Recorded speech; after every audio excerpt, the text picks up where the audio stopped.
Cam, welcome. Thank you, Cam. Thanks for having us. Thanks for having us. Eli Maroney, Eli Ramos. Yes. You guys run the hottest mic in the city at the moment, the 10 o'clock. We like to think so. We like to think so. We're in competition with some other ones, but I think we got the best one. I think it's... We've got some marketability. I haven't seen you hang your nuts out yet, though. No, I talked about doing that one time when it was going badly. I thought maybe as like a way to save it, I could just walk up on stage with my nuts out. And what did everyone say to you? Everyone said initially do it, and then later when I was actually going to do it, they were like, don't. Yeah, I remember that night. That was a rough night. That was before we were the hottest mic in this. We were still building. It's an uphill battle with the open mic, it is, I will say. Yeah. But it was going badly. My plan was just to go up and there's like a little picture in the back that says Grizzly Pear Midtown where we host the thing. And my plan was to go up and like the picture was just crooked, so I wanted to just like adjust it and then turn around and my nuts would be out. And I thought that I was like, anything for a laugh at this point. 100%. I think they could really do with a lick of paint in that room. Just a little zhuzh up. Like a little paint up, a little like a refinish or retouch. It's like that dark gray wall and it's got a weird picture. I know what you mean. The purple is a little strange. I kind of like how shitty it is though, because like it's a late night mic, and I like the vibe it cultivates that it's like dark in there. Yeah. You need some grit, We need some grit. And it's like our little playground, like we can do whatever we want. And I can't take my nuts out, so I've been informed. It would be an intimidating mic for someone to walk in on the first time, especially if you're a female, because it's kind of a boys' club. Okay, yeah, I have thoughts about this actually. That's comedy in general, I suppose. Yeah, I have because we do have some. I mean, so first of all, we should acknowledge Shauna, who is our sort of like I think of her as like our closing act. Yeah, she's fantastic. But there have been women who have come in and out of the mic, and they kind of get boys clubbed out of it. I feel really badly about it, but I think this is an interesting podcast conversation because I've talked about it. There's a couple of women who used to come by who are like I'm just gonna say they're smoke shows, right? Yep. And like I am wifeyed up, so like I can't like have a smoke show friend. It wouldn't be like I can't introduce these people to my girlfriend and be like, oh, this is what I'm doing on Tuesday nights. I'm hanging out with this smoke show. Like, could you not have a comedy buddies? You couldn't have a hot girl friend. I mean, if I had the hot girl friend before, it's like fine to keep. But like if I were making new ones, I feel like it would be weird. It would send a weird vibe to my actual girlfriend who I live with, So like I feel bad for these women because like the open mic crowd is like a mix of dudes who like don't know how to talk to women. So like they don't interact. They just like avoid them.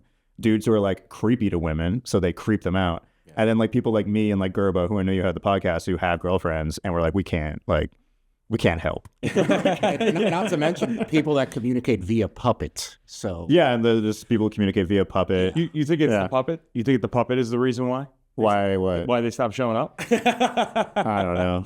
So for people that don't know, there's a few comics getting around that do. It's puppetry. Is that what it's called? Yeah. No, there's a better word for it. Ventriloquism. Yeah. Yes.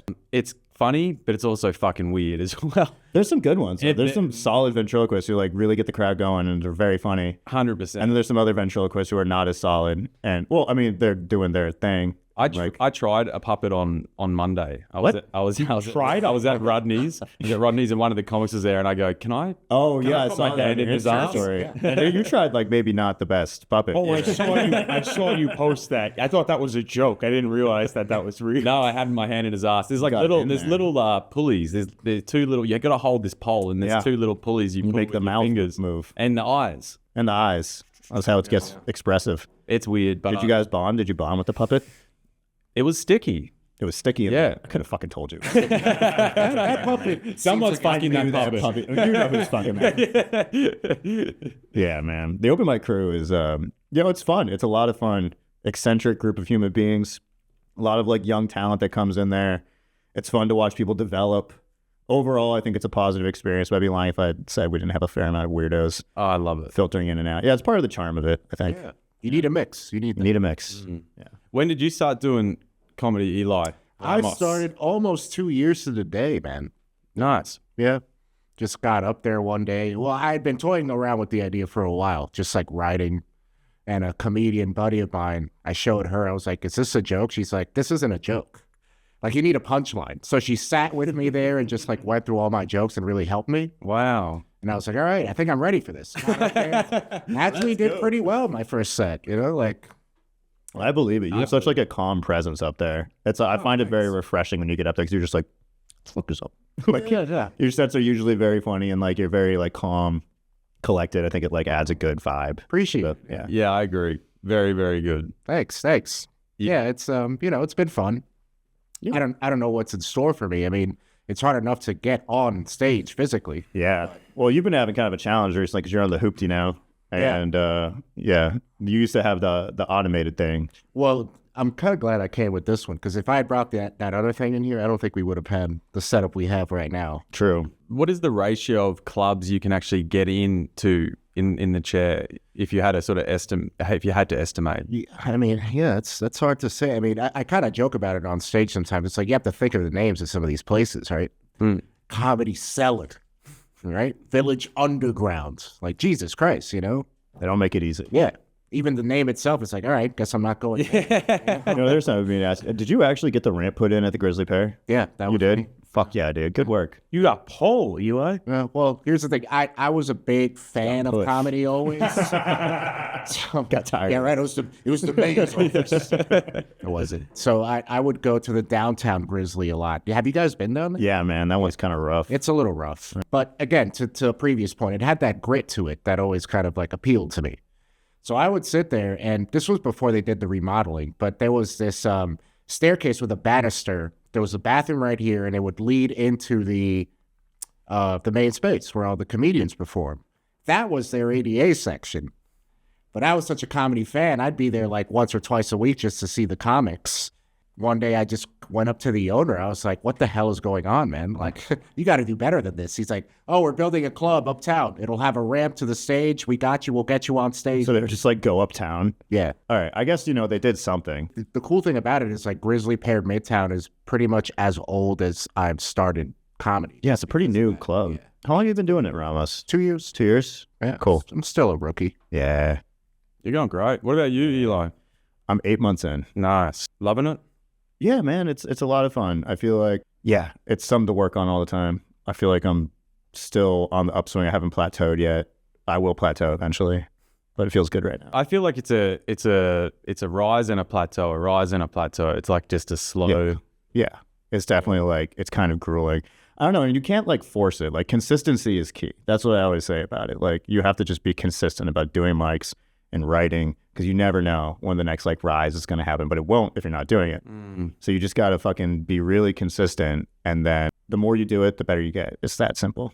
I'm actually amazed that you've been doing it 8 months because like if somebody like if I saw you, like I have seen you, I would have thought you've been doing it way longer. Like Thank you for saying so. yeah, no, definitely. 8 months. I started with a class actually. I took a class. Oh, really? Yeah, which I don't recommend, but I did start with a class just because like I've always wanted to do it. I wasn't doing it of my own accord. So I took a class, actually got laid off from my job. And then I was like, what am I going to do now? So I took a class and I sort of like soft launched into it that way. But I haven't looked back. Just been like, I just ran into someone who I was in the class with actually. I was at a fucking business conference before this. Yeah, right. And I ran into a dude from my comedy class who was actually texting me recently about comedy, being like, I want to get back into it. So I was like, hey, dude, what's up? Yeah, he dropped off, but I just never looked back, dude. I just kept going. Just got addicted. Had the itch. Yeah. How about you, Cam? It's June. I did a little bit at home, but really I just kickstarted it here in June. And when I first got here, I've said a few times, like I just fucking bombed. I sucked so bad. But getting there now, it's a slow, long pursuit of love and bombing. Yeah. And hatred of self. There's a love of craft and hatred of self. There's a lot of hatred of self. Yeah. I don't know where. Everyone's like, well, that's good. That's going to make you a comic. If you want to be an actor, that's good because all actors hate themselves. I'm like, it would be nice to just not hate myself. Yeah. Or at least not hate what I'm saying. The more hateful shit that I say, the more I love it, though. It's passion. I don't know what's up with that. This could be an issue. It's where the passion comes from. There's a way to bomb gracefully, though. Like there is. You just got to do it and like get out of there. It's like kind of like when you trip, but you like make it into a dance. I have it's that kind of thing. So many trips lately. I've been manifesting trips, and not like little trips, like spills. I've seen like a lot of them in the last month. Yeah, really. Like, okay, so I went to 2 conferences this month. The last one I was at, I watched a businessman trip, like a dude in a full suit, splayed. And it was like a long trip. He stuttled. He went for like several steps and then just like boom, like ate shit. Those are the best ones where there's like a progression. There's an arc to it. And then literally, so I'm going to my second conference today, and I was thinking about it on the train, and some girl tripped getting off the train. She like snagged somebody's bag and like went down full splay again. And I was like, and then like, dude, another one. 3 weeks ago, this girl tripped. I was walking behind her with my girlfriend. We were coming back from dinner, and this girl tripped for like a while. Like she was falling in her heels, and then she went down. I probably could have saved her, but I couldn't believe it was happening. I was just like, "Well, is she really doing that?" And like she was, and she fucking ate shit. So it's 3 trips in a month, dude. I actually saw some guy today on the subway. He wasn't holding on. He's like, I can fucking do this, and he ate shit and he fell into a woman. I'm like, you fucking. But he didn't go full ass over tea kettle on the ground. No, not full over, but he kind of knocked this lady over. He's like, I'm so sorry. I'm like, just hold on to the bar, you dickhead. Obviously. What's worse though, like falling on your face on the ground or falling into another human being? I think falling into someone. I think so too. Although, it's a lot. Ramos. It's a lot softer. That's like. How do you like to fall, Ramos? No, that's well. Oh shit, you had a spill recently. Yeah, tell us about your spill. When If only you want to, we can just move on. Well, it's ironic that the reason I'm in a wheelchair to begin with was because I fell one time. Can you tell us that story? Sure. I mean, I thought this was a comedy podcast. I want to hear. I just want to hear it though. Yeah, sure. 12 years ago, right? So I've been 12 years a cripple, you know. But you could write a book about that. That's really funny. that'll be the name of my book. I'll have this guy Fassbender to the intro. No, but I was a student at the time at UAlbany, but I was renting an apartment off campus. And I had a balcony, and much like you guys are leaning on something right now, I chose to lean on the little banister on the balcony, smoking a cigarette, listening to my own music, by the way, because I was a musician at the time. So, you know, we had the latest live recording. We're checking out how, oh, wow, this is great. Oh, nice drum fill, this, that, and the other. In that moment, railing snapped, and I fell 20 feet. Jesus Christ. So it's like my own music was the soundtrack to my fall. Sad insult to injury. Have you listened to the song since? Oh, yeah. Okay. It took me a while to do that, but yeah, I have gotten over that. Nice. Yeah. Holy shit. And were you out? Were you knocked out? I was completely conscious to the point where I even tried to get up. I was Oh my God. like, what the fuck was that? Tried to get up. I was like, oh, there's a problem here, you know? It happened that instantaneously. Yeah. Well, you know, it's kind of like as if you were pouring water out of this bottle. You kind of feel the motion and the feeling and like all that kind of draining out of you. Interesting. One of my favorite things you said at the mic, I'm trying to remember what it was, but it was something along the lines of disability found me. Yeah. Is that ringing a bell? Yeah. Yeah. It was just like a really funny line. You were like, I can't remember the context. Well, one topic that I talk about a lot sometimes is there's a lot of like infighting within disability. You know, like I do that joke about the paras and the quads or whatever, but in actuality, there's a lot of infighting between folks that were born with the disability versus folks that acquired it later on in life. Who? So it's like, you don't really know what this is like. And then the flip side of that coin is like, You don't know what you... I had 20 years of fucking... If you could choose, Ramos, would you rather have been born... Or are you good with the way things happen? I mean, I'm good with the way things... I had 20 years of, you know, slanging dick around. Yeah. It's more dick. Not that I don't do that now. But, you know, different vantage point, I guess. It's like if you were... Sorry, go ahead. If you were to go blind, like, would you rather have never experienced it and just so you never know what you're missing out on? Or would you rather have had it later on in life? I think for sight, I would have rather never experienced it. And that's the dichotomy. It's like, is it better to have experienced able-bodiedness and then enter disability, or be just not knowing? Do the Ignorance people is bliss, so to speak. who were born disabled sort of wear it as like a badge of honor against those that like were not? Yeah, I mean, a lot of people, myself included, are proud, not necessarily proud of their disability, but proud of what they've done in spite of it. Yeah. Right? So, And I think you should be, by the way. oh, thank you. I agree. It's Yeah. It's not like I'm proud to, you know, be a wheelchair user or anything, but I'm No, you're kind of the shit though, Ramos. You're kind of the titty balls. Yeah, you're getting on with it. You know, you're just getting on with it, and you've accepted it. And I think like it's a bit of a reality check to other people when it's like, I'm having a bad day, poor me. And you're like, well, fuck, it's not really. Ramos isn't having a bad day though. No, I'm He's saying, having good I'm days. saying in general, if for say if someone like me, if I wake up and like, oh, you know, I'm like my day is so bad, but it's like it could always be. I'm still going to keep complaining about my days. I still need to vent, get it off my chest. 100%. Yeah. Yeah. So how have you guys found hosting mics changing or developing your comedy? Has it made it better? Have you, what experience have you guys taken from hosting? What do you think, Ramos? I think for me, it was, I was getting to that point where I was a little too rehearsed up there. It was like, not just the same jokes every week, but even in terms of the tone, it was like, wasn't getting a laugh. What the hosting did was bring back that spontaneity back.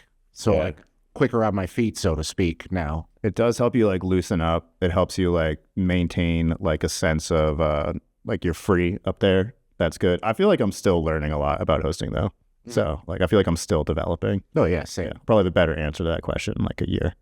Yeah. I mean, it's good that you guys are doing it though. It's a pretty bold step, especially considering you're 8 months in and you're hosting and regularly and killing it. Fucking you. killing it, boys. Yeah. I mean, come through. I'm always trying to drum up business for the 10 p.m. just because it's our fucking like little clubhouse, Yeah. It's our show. Like it will be the most fun because we're having fun. It already is. Yeah. Under the auspices of Laughing Buddha, but I mean, Yeah, well, I mean, they do everything for us. right. Yeah. Also, just being the 10 o'clock mic, like it's one of the latest ones. A lot of the boys drink, and myself included, up until recently. Yeah. And I would come that mic fucking destroyed me. That's one of the reasons why I'm on a little drinking hiatus. Yeah. Because I would come home so many nights fucking blind. Yeah. Yeah. Tuesdays, getting blitzed every Tuesday is, it's fun, but it's a lot to do in your 30s. Yeah. So yeah, I'm on a mild hiatus right now, but I still appreciate that like everyone's coming to the mic and like having some beers because it's the late night mic. Like that's what you're supposed to do. And have some beers. It's loose. We're going to have fun. So like last night when Shauna closed out the show, and I don't know who it was initially, but Shauna closed out the show with like she plays guitar a little bit. And somebody thought it would be they were talking about like, should we bring out our phone lights and sort of like do this? And somebody was like, don't do it. Like, don't fuck with her. But I was like, absolutely do it. Like It was great. yeah. And it created this like beautiful moment where like everyone was like drunk and like had their phones out and like kind of leaning on each other as Shauna played guitar. And it was just like, It was super special. And Yeah. the moment because she was looking down playing for like a minute and everyone moved into the front and where they're just holding their phone going like this. And then she looked up and that moment where she just like, she loved it. I feel like that's like that's probably the magic of what we're up to is that we're creating these like moments of just like, anything can happen. It's a supportive environment, but it is loose, So Eli, you're not from New York, are you? No, I'm from New Hampshire originally. Okay. When did you move here? I've been here for 4 years. I lived in Boston for 5 years before this. Oh, shit. Yeah. And what about you? Born and raised. Always in Manhattan? Always, yeah. Hell yeah. If anyone has ever watched Seinfeld, that's my neighborhood. Wow. But, By the coffee shop. Or like maybe not as much anymore. It kind of lost a lot of that mom and pop feel that used to have in the 90s. But that's like how when you I was grew growing up. Yeah. With Elaine's big salad and all Yeah, that. and all that. Yeah. Nice. Greek diner, yeah. Hell yeah. Was that diner in Seinfeld an actual diner in there? The exterior shot is a real place. Okay. The interior is actually, I feel like it more resembles another diner that's really close by.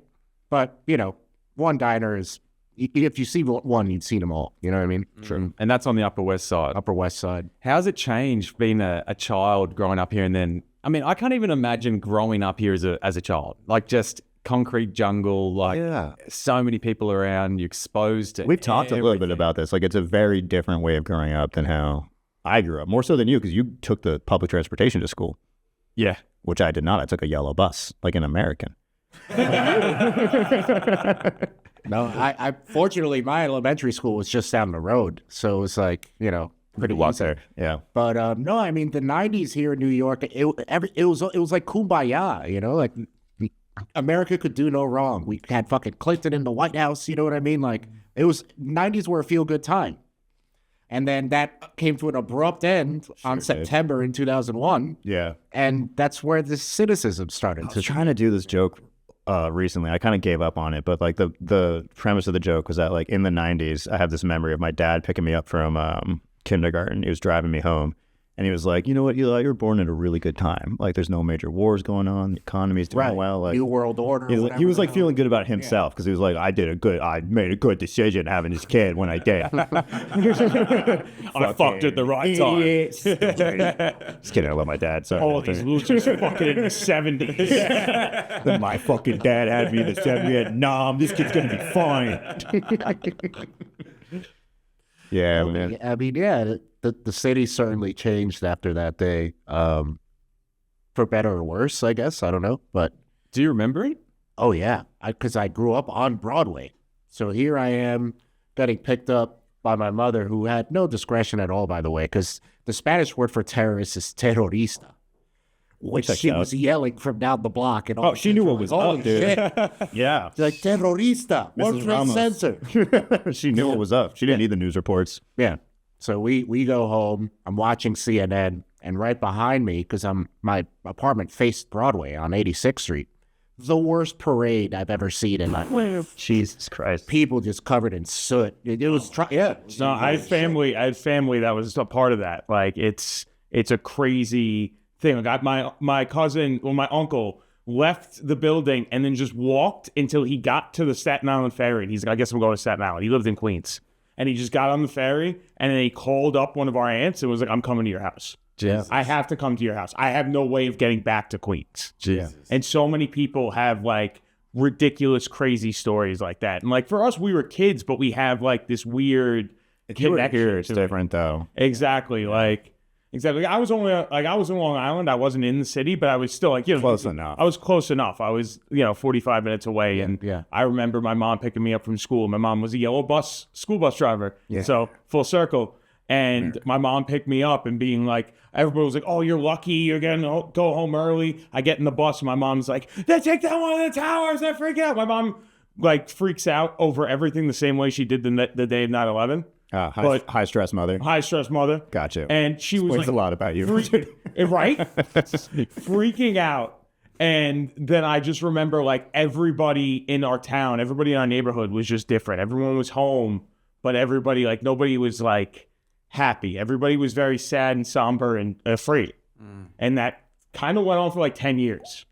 Yeah. That kind of like, because I graduated in 2011, I think that was around the time where everybody kind of felt like everything was kind of safe again. Yeah, I mean, say what you want about the politics, but I think once Obama was elected is when people kind of turned that off a little bit. Well, I'm glad that's like kind of done with now. Yeah, because one of my favorite things about New York is that like this is the melting pot, Right. Yeah, it really is. And I mean, it's hard to imagine that now because everyone here it's so multicultural here. Yeah. Everyone's from every single bloody planet in the world, every single world in the planet, sorry. That second time was right. Yeah, you got there eventually. In like 2002, 2003, you could go to almost any store, anyone's house, and they would have a poster in their window of Osama bin Laden, wanted dead or alive. Yeah, or like one of those, anywhere you would go. or like never forget. Yeah, and never forget, like Dude, everywhere. You I just never remember forget stuff. when we got Osama bin Laden, I went out into my backyard in New Hampshire with my brother and we smoked a like a bubbler, but it was like a giant bubbler. It had like multiple chambers. Its name was the Thumposaurus. And we A bubbler, like a bong. like a bomb. Okay. Yeah. And we smoked like this bubbler in my backyard and we listened to Bruce Springsteen, Born in the USA. And we were just like passing it back and forth like, damn, it feels good to be American today. Beautiful day. Yeah. This is a weird, sick twist of fate now. I was watching Celebrity Apprentice, and the finale was like the end of the episode was preempted for Obama's speech. So I didn't see the end of the episode of Celebrity Apprentice because Obama came out. And supposedly, That's when Trump got mad. supposedly that's one of the reasons he was upset. Oh, did you see the White House Correspondents' Dinner in like 2008 or 9 when Obama just lit him up? Mm-hmm. Is that when he said, "I'll be one thing that you'll never be, the U.S. president"? Something like that. That aged badly. Yeah. You just get, and then the reaction from Trump. And Oh yeah, he was just like, fuming. that's when the villain story arc started. But that was his like motivation, wasn't Yeah, it? it I would was. love that to was be as motivated as Donald Trump about anything. in my life. I mean, he's pushed pretty hard. Yeah, he's pushed very hard. If someone just made that much fun of me in public, I'd probably just be like, oh. I'm not sure I would go on like I wonder, fucking Not become president. Not become president to spite them. I wonder what Obama thinks of that now. He must be like, I was a fucking dickhead. I don't know. You could almost blame him for Trump getting in the White House. Yeah, indirectly, yeah. Yeah, there's 47 million Americans who deserve more blame, I think, than Barack Obama. Yeah, that's true. That's true. And I'm related to a shitload of them. Yeah. It was bad timing because, I mean, the plan of secession was Biden, of course, was supposed to be the next president after Obama, but then he had that whole thing with Beau and the cancer and this, that, and the other. He's like, you know what? I'm not going to run. Put Hillary up instead. And that's where it went south. Yeah. That would have been interesting to see a younger Biden that wasn't. Was he still retarded then? He was pretty sharp. No, he was not retarded back in the day. Sharp. He was sharp. That debate with when he debated, what's his name? Paul Ryan? Oh, yeah. He was great. He annihilated Yeah, Paul he did. Ryan in that debate. He used to get in trouble, though, for saying things that were, like, too sharp. That was Biden's, like, downfall. Like, he called, when he ran against Obama in 2008, he called him a unicorn. He was like, he's black, he's handsome, he's smart, he went to an Ivy League, he's a goddamn unicorn. And he got, like, in a bunch of trouble for saying that. Why is that a bad thing? Well, now it's, like, not anymore. But it was, like, back then, like, acknowledging his race as an electable factor was, like, problematic. Gotcha. Yeah. Well, he was kind of renowned for throwing people in jail, wasn't he? Barack Obama? No, Biden. Biden. He set up a lot of legislation for people to get easily prosecuted for small quantities of drugs. Yeah, he supported some bills back in the day. But I guess that was Didn't the they? climb. Didn't they? Yeah, exactly. That was back in those, like, war on drugs days. Yeah. It's wild that weed is legal here. Not in Australia? Nah. Nah. You can get medicinal, but you can't walk down the street. Oh, but you have medicinal. Yeah. Oh, okay, but you can't. There's no public. You can't smoke it in public. No, but you can. It's good. Like we don't have smoke shops, but if you get the medicinal, you can get it delivered to your house in a box with whatever you want. And the doctors, they call themselves doctors, but they're like, "Oh, you got anything wrong with you?" I'm like, "Yeah, I've got a bit of anxiety." Oh, well, we've got the thing for you. Yeah, the California system. You guys are like 10 years behind us. Yeah, you'll get there. Yeah, I listened to you and Gerbo talking about the DARE program in the first episode. And I talked about this a little bit before we started rolling by. Like, I listen to podcasts a lot when I go to sleep. So I listen to you guys when I fell asleep. You guys talked me to bed last night. Oh my god! Stop. Yeah, Gerbo's got a very soothing voice. You guys both had soothing voices. I was just like, my friends. I fell asleep Did you touch yourself? a little bit. And then, Nice. and then I woke up and it was the Joe Rogan Experience. Nice. So that's where the algorithm got me to. That's a big leap. Joe Rogan talking about you. You got a long way to go. No, that might say more about my personal preference than it does about this podcast. I only listen to a few podcasts nowadays. I rarely even listen to Joe Rogan. I don't, dude. Joe Rogan just comes on like after I go to sleep. That's the only time I listen to Joe Rogan. Is like I put on a podcast and fall asleep, and it's nothing like Joe Rogan related. Usually, like my top sleep podcast is C Squared, which is a chess podcast. What? Yeah. You're such a nerd. I listen to chess grandmasters talk about chess. It's like the perfect sleep thing, though. It puts you right out. And then for some reason, I just go to Joe Rogan from there. And I wake up to Joe Rogan growling in my ear, and I go, oh, jeez. Jamie, why don't you look that up over there? C Squared. That's good. Yeah, plug for C Squared, though. Great podcast. Okay. Yeah. If you're a nerd. If you're a nerd. It is super nerdy. I mean, hey, I don't know what's nerdier, that or astronomy videos that I watch. I'm wearing a Lord of the Rings shirt right now. But also, Joe Gerbo gave me this Lord of the Rings shirt. That's actually a cool shirt. I saw that before. I was like, that's really cool. I didn't notice it was Lord of the Rings. I think less of it now, but it looks cool. the one ring to rule them all. And so you listen to astrology podcast? No, not astrology. Astronomy. Astronomy. Yeah, fuck that. What's the difference? Shit. It's just like, you know. Oh, actually, sorry. I know the difference. Astrology's, that's all the star signs. It's just some British guy like Voyager 1 went to Saturn, 1972. That sounds great. Yeah. I love shit like that. Puts me right to sleep. One of the girls, she got up to do the raffle for the free mic. She got up, one of the Monday night hosts, and she's like, all right, guys, so everyone has to just guess what my star sign is. And like watching 10 guys trying to guess a girl's star sign. Wait, what it's was like the- watching a what do you train win wreck. if you get it right? You got the free mic. Oh, but that's how she decided to give it. That's funny. It was funny. I liked it. Yeah, that was good. I only No know, one guessed it. yeah, I only know like Libra, Taurus, Cancer. Actually, it's a fair amount.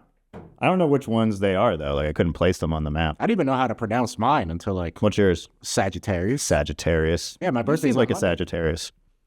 I'll be 33 on Monday. I don't know what that means. Wow. Oh, happy birthday. Thanks. Have you ever looked at star signs and gone, yeah, that's pretty legit? Every time. Really? I'm a Leo. We're self-obsessed. But it's designed that way. Like it's vague enough.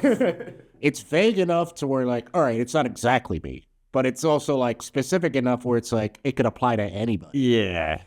Yeah. It's a good scam. Yeah. They've got us. It's a good scam. My high school had like this leadership camp where they would like select like certain kids and send them to leadership camp if they thought you were like a leader. And when I didn't get selected, I was like, but I'm a Leo.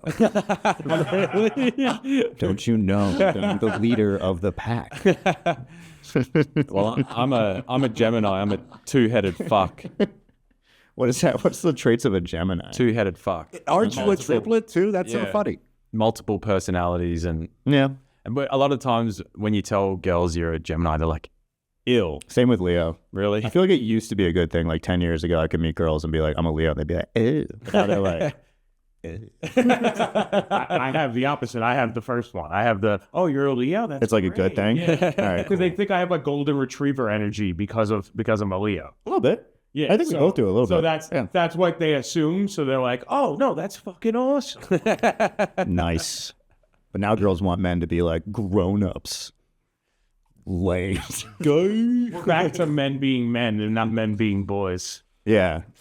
There Men was being there men was by a being guy on the mic last night. He was the Gen Z dude, and he was pulling words out like Riz and I mean, That dude who kept yelling. Oh yeah. I didn't know half the shit he was saying, man. I was like, where is he getting his vocab from? TikTok. That's true. Also, I don't think that dude told a single joke either. It was just No, like but he was really new. 5 minutes of like just Him talking about getting laid one time. Yeah. Fucking props, dude. One That's time. awesome. I think it's funny, like, what a common thing it is for open micers to say is that, like, I got laid last night, and then people applaud. Like, that's a very common trope. It's a plausible though. It is a plausible. That's true. yeah. I don't know. It's a little what's it? Hacky, I guess is the word. I wouldn't have thought it was hacky until I got into the business, you know? Yeah. I like applauding for people getting laid. I would have been right there. As not. Yeah, it's worthy. During the act, like, oh wow, great. Yeah, good job. Good for you, man. Happy for you. But now that I've seen him do it, like it's happened, I don't know, like at least 100 times. Yeah. Yeah. I should start doing it. It always works. I'd like to see a prostitute get up there. I'll do that. God, I would love that. We had that. No. Yes. This was before. I don't think you guys were like in the fray. Bring it back. But this was she was a prostitute. And like a open, she told everyone, Yeah. she's, okay, a working prostitute? Yeah. Okay. That's cool. That's awesome. I want to have What were her, a couple She would prostitutes. joke. She would joke about her tricks, like, and this motherfucker came in. And it was fucking amazing. I love it. That's awesome. Her Instagram handle? I do. By chance? I do. I'm not gonna say it on the pod, but I mean, we're actually pretty good friends, to be honest. Oh, dude, tell her to come back. Yeah. I Yeah. wonder what she's up to. Well, that'd be I know great. what she's up to, but Because, like, all right, we should talk about Danny also. Did you ever meet Danny, Danny. the homeless house magician? Yeah. Oh, briefly. Briefly? Okay, he exists. I swear he exists. He's real. Tell us about him. Well, Harrison met him.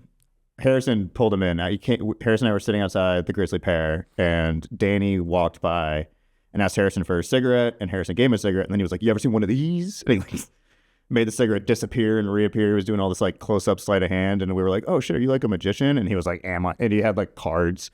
So he just put on this whole magic show for Harrison and I outside, and we were like, "You're getting on stage. Like, this is fucking spectacular." But that was right before I started hosting the mic. It was the 10 p.m. So I got him up one time at the 8 p.m. He came back a few weeks because you needed to have like $7, and Danny never had $7. Did he like steal something? Or? I don't know. I was always trying to like tell him I'd The pay bar for would it. allow it back. No, dude, is that confirmed? Do they really want to allow him back? Yeah. Fuck, I gotta talk to them. He's got to come back. Oh, this is something I wanted to talk about earlier. But so, again, interesting characters at these open mics. There was the saga of the mystery of the liquor bottles. The bathroom in the drinker. bathroom. Yeah. I like that one. Tell us. This is the downside. Maybe of working about for, 4 like, a or 5 months corporate, ago. Open mic. This is when Darren, Darren, by the way, is the Laughing Buddha organizer, head honcho, let's just say. Yeah. So she would be around, just making sure things were okay. We were kind of in this like transitional phase between hosts, so she was like pretty much like all hands on deck. So she would go into the bathroom, and every time, without fail, there'd be like 3 of those like airport shooters in the fucking garbage can in the bathroom. She'd come up to me like, "Who the fuck is drinking these things?" And it was like a huge mystery for like 6 weeks. We tried to figure out who this was. We think we know who it is. My favorite part about this is that, like, I mean, I never gave a shit.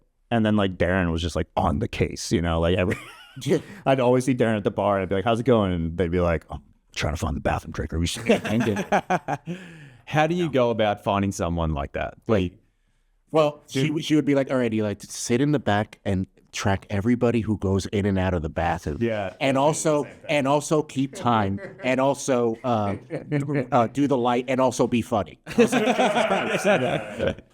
yeah, Darren asked me to monitor the bathrooms. I didn't. But what really? Why? Why did she care? Because it's like liquor sales for the bar. Like the whole reason they do the open mic is to sell liquor. I know, I get that, but I just feel sorry for that person. Like, if they really have to go in the bathroom and shoot a few little shots, I'm like, I mean, facts. Yeah, it's pitiable. It's pitiable behavior. yeah. But like, I feel like Darren, as like a representative of the company, like has to uphold this like relationship with the bar. Yeah. So while like we don't give a shit, Darren has to give a shit. But I could empathize. I mean, because we were talking about this before. A lot of awkward motherfuckers. You know, sometimes you just, you know, for some people that was just his or her coping mechanism. Was, let me go into the bathroom and get hammered. I wish we caught them so badly, though. Not me. I just wish Darren caught them so we have theories. We kind of feel like we know. I know, but nothing's confirmed enough that we can like publicly be like. Because I would. One day we'll add him. I want to add him and then not ban him. It's very important to me that we don't ban him. We just continue to shame him at the last. Since then, that person stopped. So yeah, we got too close. They had to tone it down. That's funny. We got Danny. So fucking Danny, we brought him on stage one time. He was fine. I was there. Yeah, you were there. It was really funny. It was fun. It was cool. And then that's a great trick to have if you're a homeless person. Magic? Yeah. If you're homeless, you want to be a magician. 100%. Like, you're gonna get money. Well, he was saying it's like harder than it used to be because like people don't stop anymore. He was like in old New York, he'd be like, "Hey, you want to see a magic trick?" People would be like, "Yes, please." But now he said that people just don't like bother with it anymore. But I was like, "No problem, get on stage. Like, I got an audience, so they'd love to see your magic." But okay, so Harrison ran into him one time, like out in the world somewhere, and he was like, "Oh, what's up, Danny?" And Danny was like looking at this breakfast place, and he was like, "I'm gonna get that croissant." Like he wanted to go like steal someone's croissant off their plate. I get I mean, he's homeless. He needs to eat. I know. Yeah, I got it. I feel bad What? that like I feel because he's like I was there for the 8 o'clock show. He's a really funny guy. He seems really nice. It sucks. Like I didn't realize he was banned, but he did get like kind of tossed that night, and eventually I think they escorted him out of the bar. Yeah. But I believe Danny deserves a second chance. If not just so that we can like one day when I'm like asking the crowd if Danny's there, because we're always featuring Danny, the homeless house magician. And every time I ask if he's there, I've told someone to say he's not here. He would have made a killing during COVID. Yeah. There were a lot of comedy shows in the park. Like during lockdown. A lot of comedians were doing public park shows. I went to a few of those. Yeah. In winter? Yeah. You didn't do any of those, microphone. Right? No, but I wasn't a stand-up back then. But I would go to them. Wow. Yeah. I'm so glad that none of us had to suffer through that. Yeah. Like, yeah, that would be hard. A lot of people, I mean, a lot of artists lost a lot of money in those times, didn't they? They did. Yeah, but you know, this comedy series was going for a while. They used to call it something after dark, whatever. Anyway, it was in Central Park. And these people would have 150 people show up. Wow. Yeah. Just right there on the lawn, you know. And they just carried the mic, carried the speaker. Little you know, did it Fender amp, whatever it was. Did it project loud enough? Yeah. That's Good cool. time. BYOB, you know. It was everybody fun. just Did you vibing, enjoy, having were a they good good time. shows? Yeah. All right, cool. Yeah. I feel like that would be like kind of a nightmare. I don't know. I feel like I mean, I like doing the bar shows. They're fun, but something about like the more professional the aesthetic is, I feel like the better time the comedian's going to have and the audience is going to have. You know, like the stage, I feel like makes a big difference. Right.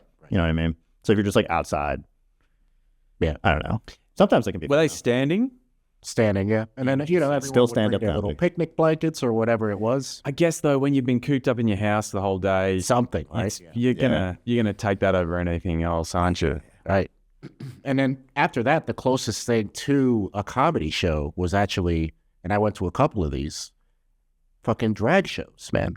Oh yeah. Oh, those are great. Those are fun. Those are a lot of fun. Yeah. I was Yeah. like, oh wow, this is kind of like a comedy Fun, show. funny, kind of like a variety show. Honestly, they're way more talented than we are. Yeah, yeah. Wait, They're wait. singing, they're and dancing. dancing. They're like, they look great. Yeah. I have a friend who's a drag mime, and it's like the craziest thing. Wow. Like like miming. Like, Yeah, like they wear the mime makeup. are they like do- in a box as well? I think they do in the box. I haven't gone to see her yet. I want to go see her. But she recently started doing it where she's like a full like drag mime show, and she does it somewhere like around here. So What I a need fun to go. niche. It's cool. Like that's not even something I didn't know there was like drag mime. Nah, man. That's why I love New York, dude. Everyone's just doing weird shit. Yeah, I went to one of those variety shows and there was a contortionist, Oh, wow. and she was Those are like, crazy. "Oh man, it was." I don't know I how would how the body. love to get a contortionist on the mic. The other thing I want to get on the mic is a barbershop quartet. I don't know where we're That might be one. harder. Let's I've start seen a it. street contortionist like in Times Square, but like I've never seen a street barbershop quartet, but they have to be around. We they're talked about winging one. We got 4 people here. Let's We're just gonna start. win one. We talked about it. Did we? We talked about I've been doing it dreaming once. this for a just while. like, Yeah. but there's only one mic. That's we got to be. Well, you just project. Yeah. We'll learn to project. We will. We will be You projecting. sing from your diaphragm. Duh. We're not going to need the mic. Just got to learn how to sing. I haven't heard. Okay, there was a guy up on Monday. He had a violin. That was cool. But I haven't heard anyone sing. Nope. Is there comedy singing? Is that a thing? I saw a guy at one of the mics at Grizzly come in, and he claimed that he usually goes to singing mics, but there wasn't any singing mics at that time, so he came to the Grizzly mic, and then he started to sing.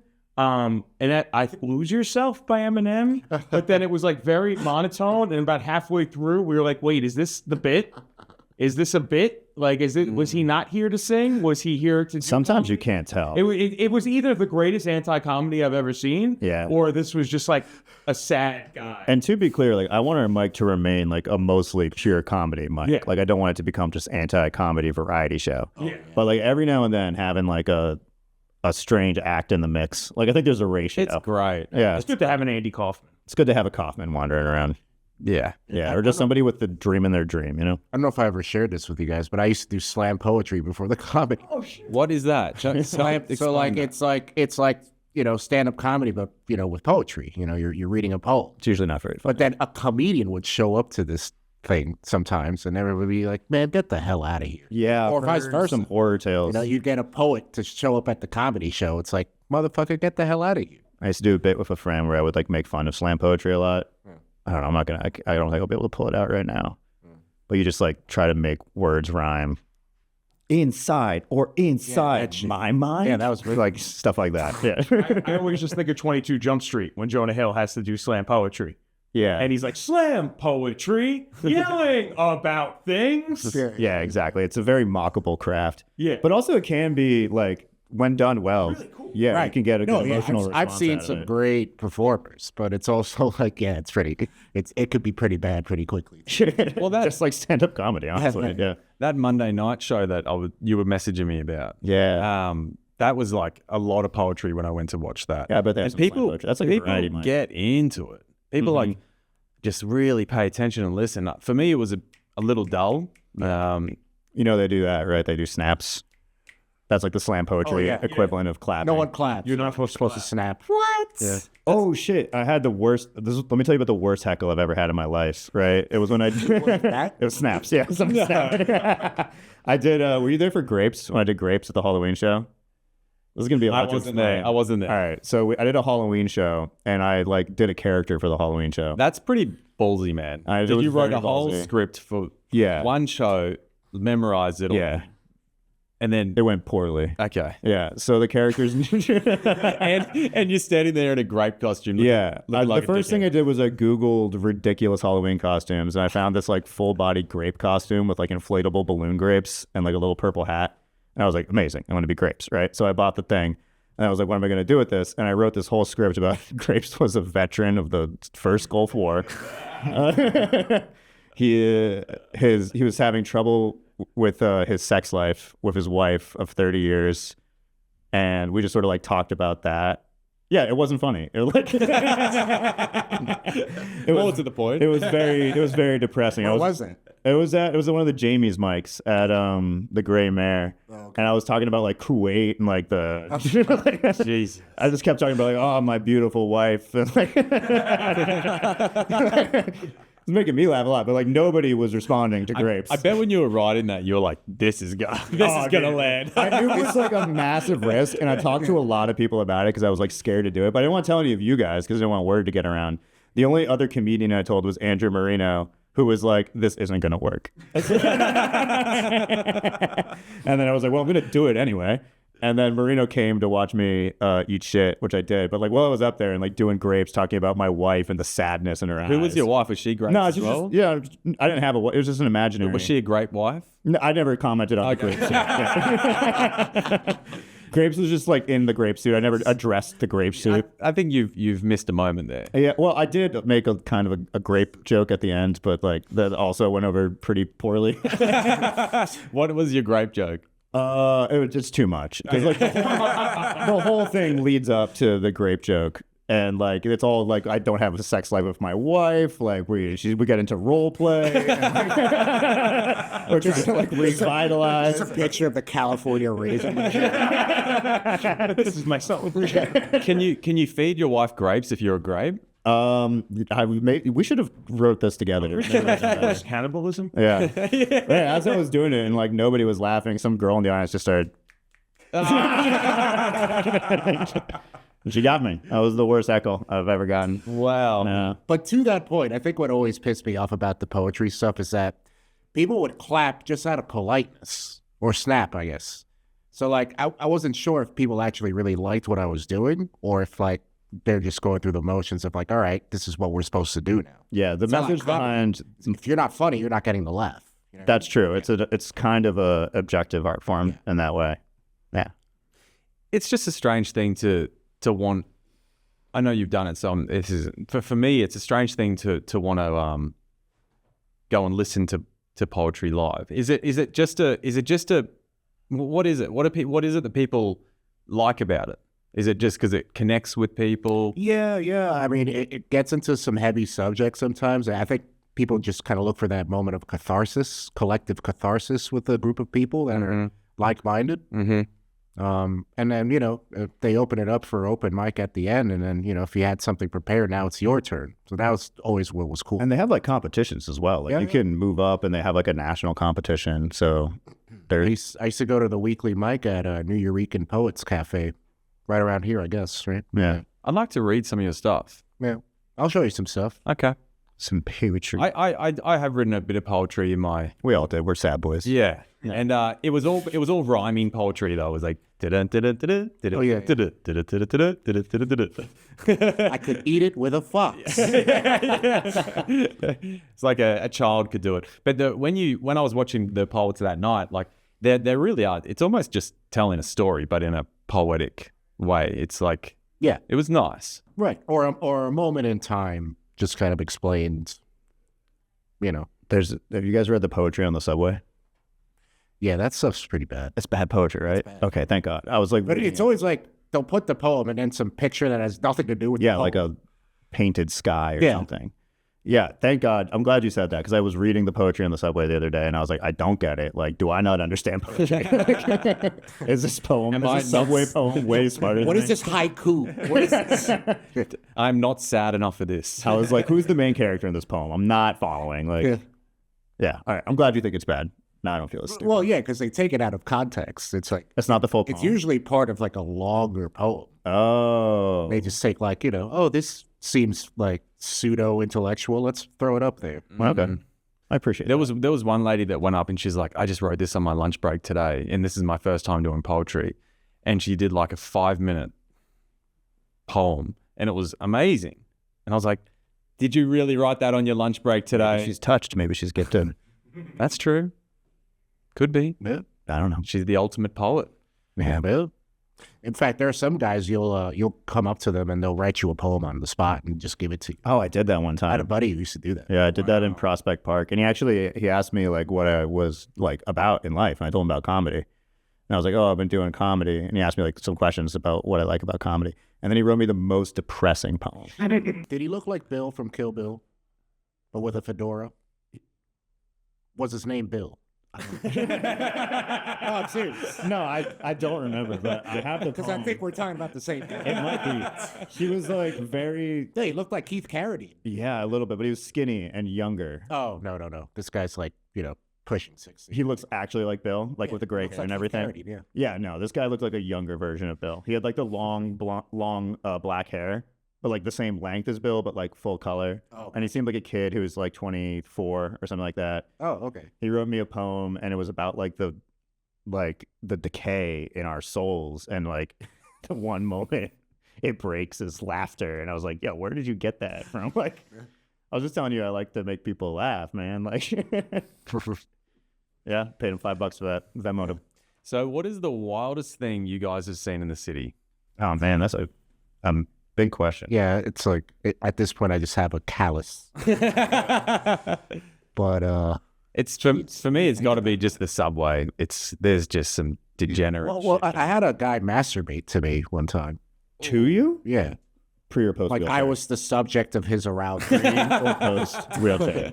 No, pre-wheelchair. Pre wheelchair? Just wondering. I mean, I'm sexy as fuck anyway. Hell yeah. Was I was before. wondering what he's into. Yeah, no, but he was doing this thing. So, like at the end of every car, there's like that like personal 2-seater thing going on. Mm-hmm.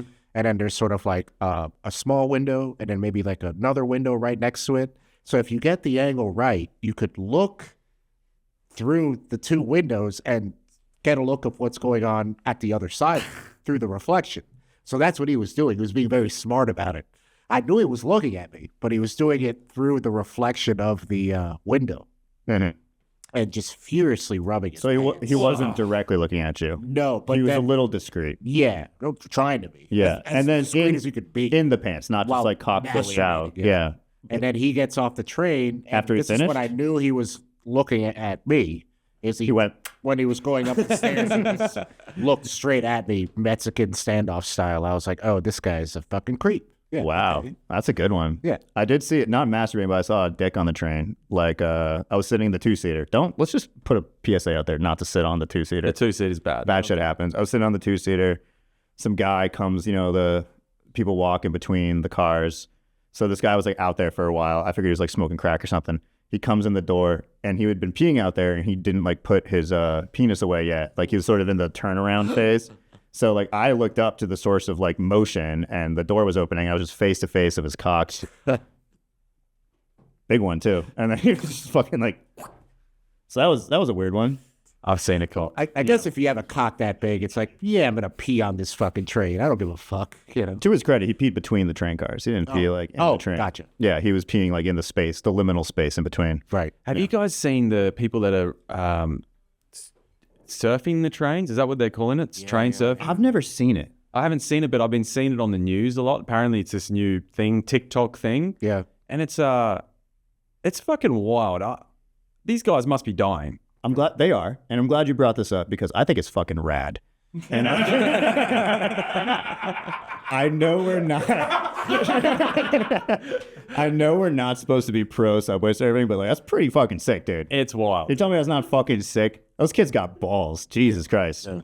And yeah, some of them are gonna die, but they're gonna die like heroes. The funniest thing about that is they've been releasing these PSAs where like some Gen Z person will come up and be like, you don't need to do that to get Riz. You know, like using all this like terminology. Couldn't hurt though. If you survive, you got a lot of Riz. Pretty amazing. What is Riz? Riding on the subway Ramos. car, on the top of the subway car, that's cap. Like all this shit. It's not cap. Riz is short for charisma. I gotcha.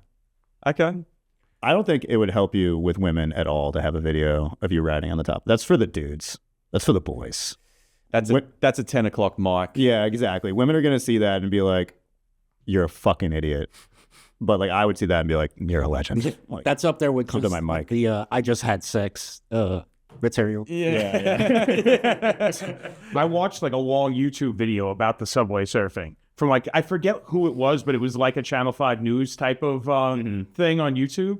And they were literally going up to them going, "Why do you do this? Like, why do you do this?" And they're all like, for the masked up, thrill. they changed their voice. And that was pretty much what they were saying. Absolutely. Did you ever read Into Thin Air, John Krakauer? Why do we climb Everest? Because it is there. No, that's literally These guys what are it is. dope, dude. But then he interviewed a couple of people that are like in wheelchairs because they like were in a horrible accident, like they hit like a light or something, and they're like, "Yeah, I wish I didn't do this, and they shouldn't do this." And like that should be the PSA videos. It shouldn't be like, Yeah, "Oh, but it's when all is like bad." those videos of the people like talking in a box ever stopped anyone from smoking? That's either? true.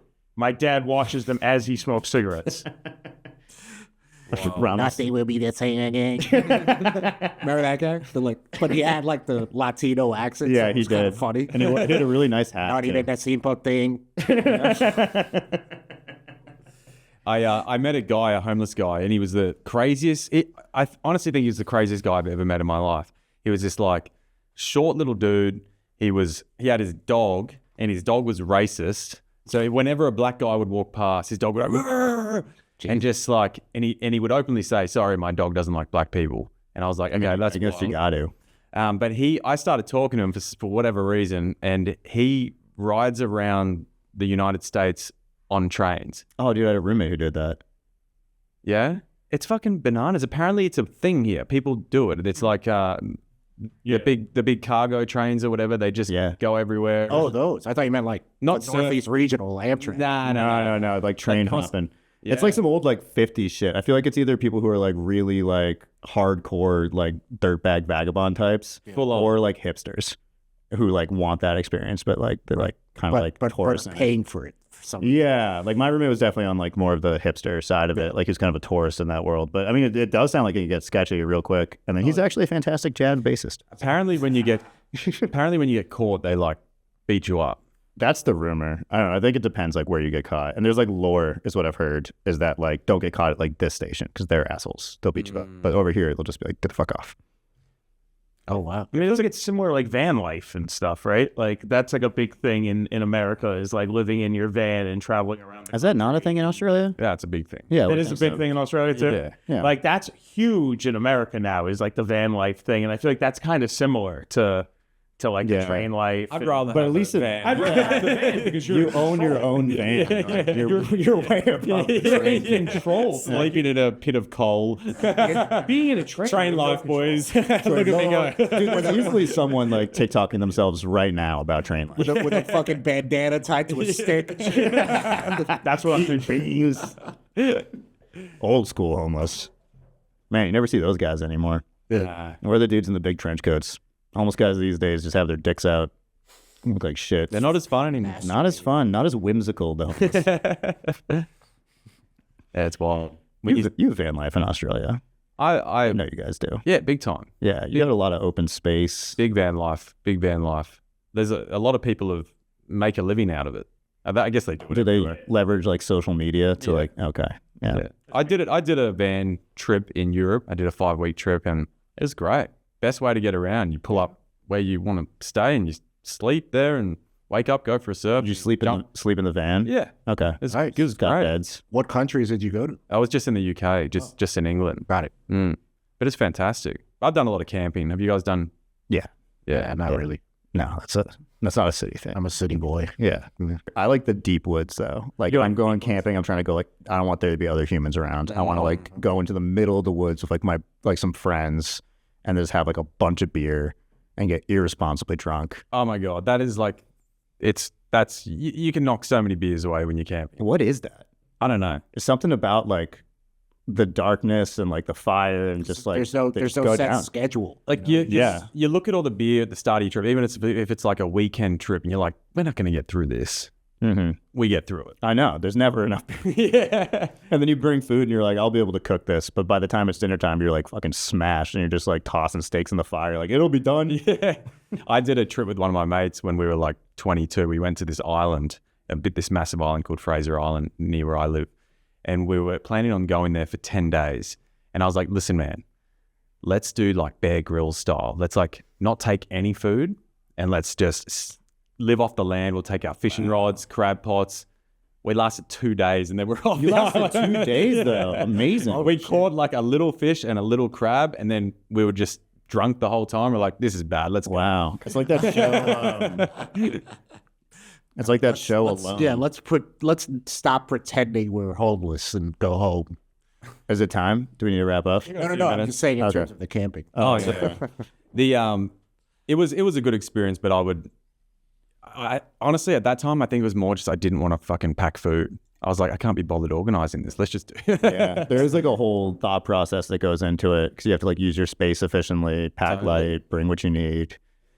That's actually one thing that I would say people always overpack on is camping. Yeah. I do like to bring a sufficient amount of food, but you don't need like too much, especially if you're only going to be there for like a night. You need like one dinner and some coffee. A tin of tuna and some crackers goes a long way. You guys hunt? Is that a thing? I don't hunt. I've never, but I'd love to. No, I grew up with a lot of people who hunted, but my family was never like into hunting. Got it. So we didn't do it. So yeah, I guess you do have to bring your food then. Yeah. I also wouldn't like, it's such a gamble to like go out, like to do what Cam did, to like go out into the woods and be like, I'll find food, no problem. Like hunting's hard. Yeah. It takes like experienced hunters like hours. Like, and then maybe not. You know? Yeah. Just to eat something questionable. Yeah, exactly. I'm going to eat this opossum. So I was camping in New Hampshire one time, right? And I like pulled into this spot. I brought a friend of mine, or like my friend's girlfriend who was like from Boston, city person, had never been camping. And we're all like parked in there and we're all just getting drunk. And then this like New Hampshire cop pulls up and he's like, did you guys get a parking pass? And we were like, nah, we didn't. And he was like, you got to get that. And then he like drove away, but we didn't. We just kept drinking, right? And then he pulls up later and he was also drunk now. And he was like, I told you to get a parking pass. And I was like, all right, fine. He like lectured us for a while. He was like, how old are you? I was like 27. He was like, so you're an adult? Anyway, this cop made me drunk drive. He forced me. He made me drunk drive to the parking pass place where they were all also cocked. And they were like, did you sign up online? And I was like, no. And they were like, you were supposed to. And I was like, well, what do we do now? And it's just, everyone's drinking in New Hampshire, man. I love that state. You got to do it. Yeah. All right, boys. What's your Instagram handles? Spell them out. Yeah, mine is Eli Ramos, except the OS is a 05. So ELIRAM 05 on all platforms. Hell yeah. And Maroney? Mine is Eli.Maroney. That's Eli.Maroney. All right, everyone, follow these boys. They're fucking legends. They're absolute funny cunts. And the mic they run, the Laughing Buddha with the Grizzly Pear at 10 o'clock. Come to the 10 p.m. The Midtown. Bring your worst shit. Bring your best shit.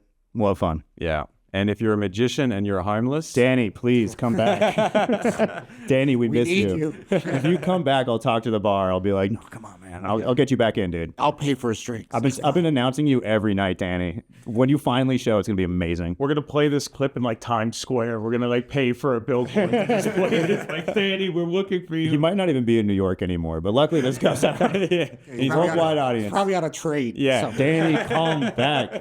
You remember me, dude. Come back. All right, boys. It was a pleasure. Thanks you so much. Us, Thank you, Cam. Very well. Thank you, Ryan. Thanks, Ryan. Thanks, Ryan. Adios, guys. Hey guys, thanks for listening to this episode of Going After It with Cam Bird. Produced by Ryan Rizzuti and music by the very talented Brian Rigby. If you've enjoyed this episode, please like and subscribe and remember to hit that notification bell. Take care everyone, and if you can, get after it.